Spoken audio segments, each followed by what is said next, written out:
Hello, Jacob here. Football is back, baby. The Minnesota Vikings are back in action. And our first test of the year is tonight in the Hall of Fame preseason game against the Pittsburgh Steelers. Shout out to MacMain70 and other Pittsburgh Steeler members. But going into this game, I'm looking for, a few things here. How does our first team look? How do our draft picks look? What happens if we have injuries / depth, basically, And according to ESPN Sal Paolantonio, it sounds like the Vikings are going to be, at least our first team is going to be out there a lot. With a lot in quotes. Now, how much is a lot? We don't know. But looking at the depth chart, there's really no surprise. Teddy Bridgewater being the starter. Adrian Peterson, who is back, which is going to be a huge key moving forward, but he's not going to be playing tonight, which, to be fair, I think all but about 1 year, he hasn't played preseason, so, that really, it's just, it is what it is, because he's never really been one for playing in preseason games, because he's really never had to. He's still one of arguably the best running backs, so. Looks like Jerick McKinnon's going to be getting the start over Matt Asiata, who, surprisingly, Asiata did really well. Granted, we really only used him a lot in goal line situations, which is fine, because it's essentially a fullback, but, yeah, our running game is going to be that much better this year. And also, for the receivers, the big receiver that I'm looking forward to seeing is Mike Wallace. We traded Greg Jennings for him, and from what I've heard, he's been solid. Which is what we need, because Charles Johnson is coming off of an unbelievable end to the year, which, to be honest, nobody expected that to happen, We also, Jarius Wright is another guy. Cordell Patterson's coming off of a subpar year, to say the least. And it'll be interesting to see how the wide receivers step up. And of course, who can forget the diamonds in the rough, in Adam Thielen and Charles Johnson. Those guys came off pretty big, so if Patterson doesn't step up, we could be seeing it as potentially his last year in Minnesota. Which I would hate to see, but I've also been hearing great things from our 4th round draft pick, Stephon Diggs, out of Maryland, and all that stuff. So, and of course, we lost Jerome Felton, who was arguably one of our best fullbacks ever, but again, I'm not really losing sleep over that, because we do have Zach Line, who's technically our fullback, and if worst comes to worst, we could use Asiata. He's big enough anyway. It'll be kind of an interesting thing to do there. And of course, our tight ends, be looking to see how Rudolph looks. And also the depth behind him. Because, kind of like the Cordell Patterson situation, if Rudolph doesn't perform, or if he can't stay on the field, I have a really, really, really good feeling he's probably not going to be back.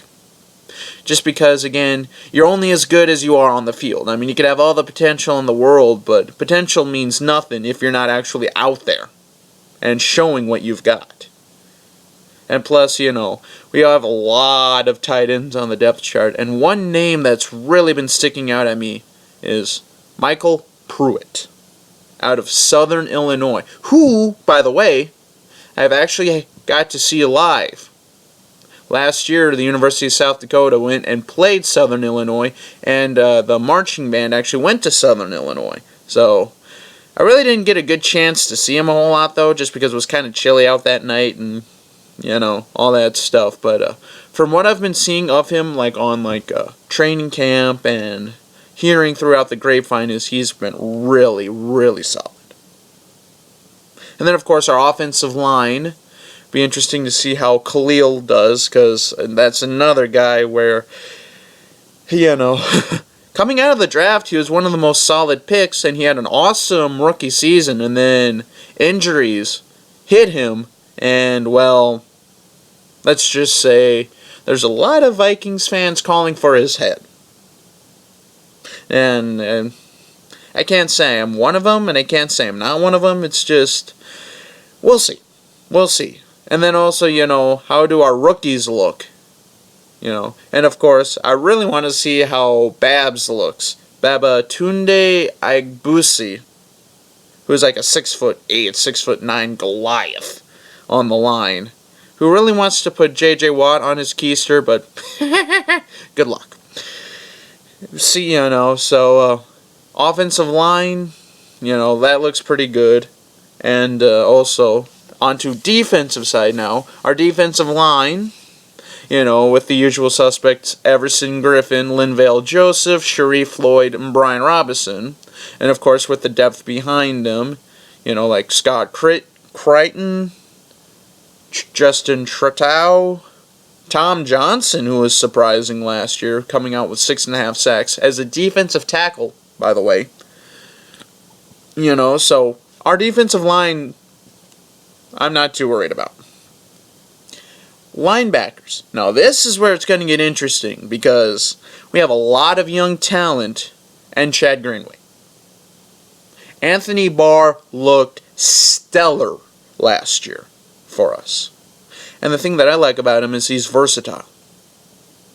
You can use him as sort of like a hybrid pass rusher, like if you decide to send linebacker blitzes. He's also really good in coverage. And also, we drafted his former UCLA teammate, Eric Kendricks, who was the Dick Butkus award-winning linebacker, who is going to be fighting for that middle linebacker spot. And of course, Chad Greenway, who did the classiest move this offseason and decided to go for less money to stay with the Vikings, which, kudos to you, because it sounds like this is more than likely going to be his last season. So, I've been fortunate to watch him play in, gold and purple his whole career. Even when he came from South Dakota, Mount Vernon, South Dakota, to the University of Iowa, and then eventually, hopefully, ending up this year with the Vikings. It's kind of awesome that, a person that started his career ends his career with the same team, Well, case in point, Ray Lewis with the Baltimore Ravens, he literally started with the team. Literally started with the Ravens in '96, and he's surely going to go into the Hall of Fame. So, and all that stuff. And then, of course, our secondary, our DBs and our safeties are looking really good. Trey Waynes, our first draft pick this year, I've been hearing good things about him. Hopefully he can get some help from Xavier Rhodes. And then Captain Munnerlyn, throw him back into his normal slot role, where he's best at. He's more of a jammer, not really much of a downfield coverage guy, shutdown corner. But he can do a little bit of damage when he's in his natural habitat. And of course, Terrence Newman. A solid pickup this offseason. And Zimmer's actually had him, back when he was a defensive coordinator for the Bengals. He was one of the corners that actually was really solid. Really going to be a great rotational guy and basically, a voice, a helpful voice to the rookies, on how to play corner. And of course, for the safety spot, Harrison Smith, arguably one of the best safeties in the league, one of the best underrated safeties, let me say, who doesn't really get a whole lot of attention, who got snubbed horribly. So yeah, that's basically kind of, we're looking forward to seeing all that stuff. And then of course, injuries you gotta watch out for them. Because injuries happen.